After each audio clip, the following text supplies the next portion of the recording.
Praise the Lord.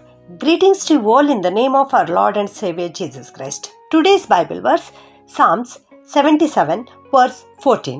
You are the God who works miracles. You showed your might among the nations. ಕೀರ್ತನೆಗಳು 77:14 ವಚನ. ಅದ್ಭುತಗಳನ್ನು ನಡೆಸುವ ದೇವರು ನೀನೇ, ಜನಾಂಗಗಳಲ್ಲಿ ಪರಾಕ್ರಮವನ್ನು ತೋರ್ಪಡಿಸಿದೆ.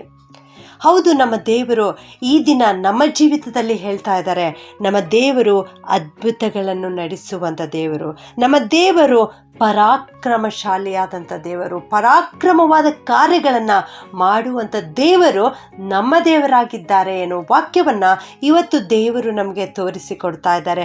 ಹೌದು ನನ್ನ ಪ್ರಿಯ ದೇವಜನರೇ, ನಾವು ಸತ್ಯವೇದವನ್ನು ತೆರೆದು ಓದುವಾಗ ನಮಗೆ ಗೊತ್ತಾಗುತ್ತದೆ, ಯೇಸು ಸ್ವಾಮಿ 2000 ವರ್ಷಗಳ ಹಿಂದೆ ಈ ಲೋಕದಲ್ಲಿ ಜೀವಿಸಿ ನರಮಾನವನಾಗಿ ಇರುವಾಗ ಜನರ ಮಧ್ಯದಲ್ಲಿ ಓಡಾಡುತ್ತಾ ಇದ್ದರು, ಜನರೊಟ್ಟಿಗೆ ಮಾತನಾಡುತ್ತಾ ಇದ್ದರು, ಜನರಿಗೆ ವಾಕ್ಯವನ್ನು ಸಾರುತ್ತಾ ಇದ್ದರು, ಹಸಿದವರಿಗೆ ಉಣಬಡಿಸುತ್ತಾ ಇದ್ದರು.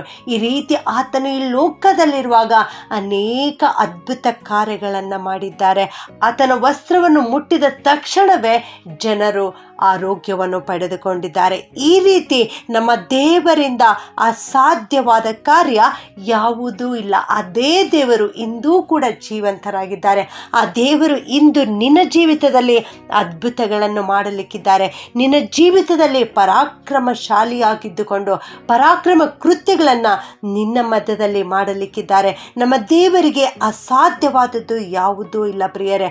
ಊಹಿಸಲಾರದಂತಹ ಕಾರ್ಯಗಳನ್ನು ಇಂದು ದೇವರು ನಿನ್ನ ಜೀವಿತದಲ್ಲಿ ಮಾಡಲಿಕ್ಕಿದ್ದಾರೆ. ಯೆರೆಮೀಯ 32:27 ನಾವು ನೋಡುತ್ತೇವೆ, ನನಗೆ ಅಸಾಧ್ಯವಾದುದುಂಟೋ ಎಂಬುದಾಗಿ ಅಲ್ಲಿ ದೇವರು ಪ್ರಶ್ನೆ ಮಾಡುತ್ತಾ ಇದ್ದಾರೆ. ಇಗೋ ನಾನು ಯೆಹೋವನು, ನರಪ್ರಾಣಿಗೆಲ್ಲ ನಾನೇ ದೇವರು ಎಂಬುದಾಗಿ. ಹೌದು, ದೇವರು ಪ್ರತಿಯೊಬ್ಬ ಮಾನವನಿಗೆ ದೇವರಾಗಿದ್ದಾನೆ. ಆತನು ಯೆಹೋವ ದೇವರಾಗಿದ್ದಾರೆ.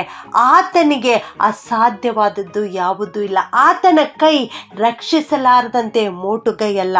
ಇಂದು ನಿನ್ನ ಪರಿಸ್ಥಿತಿ ಯಾವುದೇ ಆಗಿದ್ದರೂ, ನಿನ್ನ ಪರಿಸ್ಥಿತಿ ಅಸಾಧ್ಯವಾದಂಥ ಪರಿಸ್ಥಿತಿಯಲ್ಲಿರುವಾಗ, ನಿನ್ನ ಜೀವಿತದಲ್ಲಿ ಆರೋಗ್ಯವಿಲ್ಲದೆ ನೀನು ಕೊರಗುತ್ತಾ ಇರುವುದಾದರೆ, ಹಣಕಾಸಿನ ವಿಷಯದಲ್ಲಿ ನೀನು ತೊಂದರೆಗೆ ಈಡಾಗಿರುವುದಾದರೆ, ನಿನ್ನ ಕುಟುಂಬದಲ್ಲಿ ಆಶೀರ್ವಾದ ಇಲ್ಲ ಎಂಬುದಾಗಿ ನೀನು ಚಿಂತಿಸುತ್ತಾ ಇರುವುದಾದರೆ, ನಿನ್ನ ಕುಟುಂಬದ ಸದಸ್ಯರ ಮಧ್ಯದಲ್ಲಿ ಆಶೀರ್ವಾದ ಕಾಣದಾಗಿ ನೀನು ಚಿಂತಿತನಾಗಿರುವಾಗ, ಇಂದು ನೀನು ದೇವರ ವಾಕ್ಯವನ್ನು ನಂಬು.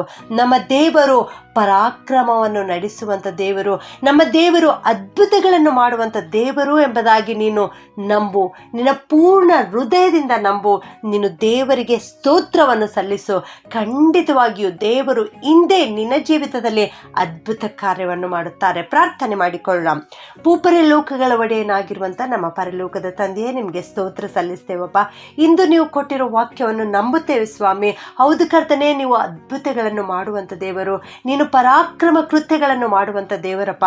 ಅದಕ್ಕಾಗಿ ಸ್ತೋತ್ರ ತಂದೆಯೇ. ಈ ವಾಕ್ಯ ಕೇಳಿಸಿಕೊಳ್ಳುತ್ತಿರುವ ಪ್ರತಿಯೊಬ್ಬೊಬ್ಬರನ್ನು ನೀನು ಆಶೀರ್ವಾದ ಮಾಡು ಕರ್ತನೆ. ಇಂದು ಅವರು ಯಾವ ಕೊರತೆಯಿಂದ ಬಳಲುತ್ತಿದ್ದರು ದೇವಾ, ಅವರ ಕೊರತೆಗಳನ್ನು ನೀಗಿಸು ಸ್ವಾಮಿ. ಹಣಕಾಸಿನ ತೊಂದರೆಯಿಂದ ನೀಗಿಸು ಕರ್ತನೆ. ಇಂದು ಅವರು ಮನಮುರಿದವರಾಗಿದ್ದಾರೆ ಕರ್ತನೆ, ಚಿಂತೆಗೊಳಗಾಗಿದ್ದಾರೆ ಸ್ವಾಮಿ, ಅನಾರೋಗ್ಯತೆಯಲ್ಲಿದ್ದಾರೆ ಸ್ವಾಮಿ, ಆಶೀರ್ವಾದವನ್ನೇ ಕಾಣದೆ ಜಿಗುಪ್ಸೆಗೆ ಒಳಗಾಗಿದ್ದಾರೆ ದೇವಾ. ಅವರನ್ನು ಆಶೀರ್ವಾದ ಮಾಡು ಕರ್ತನೆ. ಅವರಿಗೆ ಆರ್ಥಿಕ ಸಮಸ್ಯೆಯಿಂದ ಬಿಡುಗಡೆ ಕೊಡು ಸ್ವಾಮಿ, ಅನಾರೋಗ್ಯತೆಯಿಂದ ಬಿಡುಗಡೆ ಕೊಡು ಕರ್ತನೆ. ಇಂದಿನಿಂದ ಅವರ ಜೀವಿತದಲ್ಲಿ ಅದ್ಭುತ ಕಾರ್ಯಗಳನ್ನು ಮಾಡು ಎಂಬುದಾಗಿ ದೀನತೆಯಿಂದ ನಿಮ್ಮ ಪಾದದಲ್ಲಿ ಬಂದು ಯೇಸುವಿನ ನಾಮದಲ್ಲಿ ಬೇಡುತ್ತೇನೆ ತಂದೆಯೇ. ಆಮೆನ್.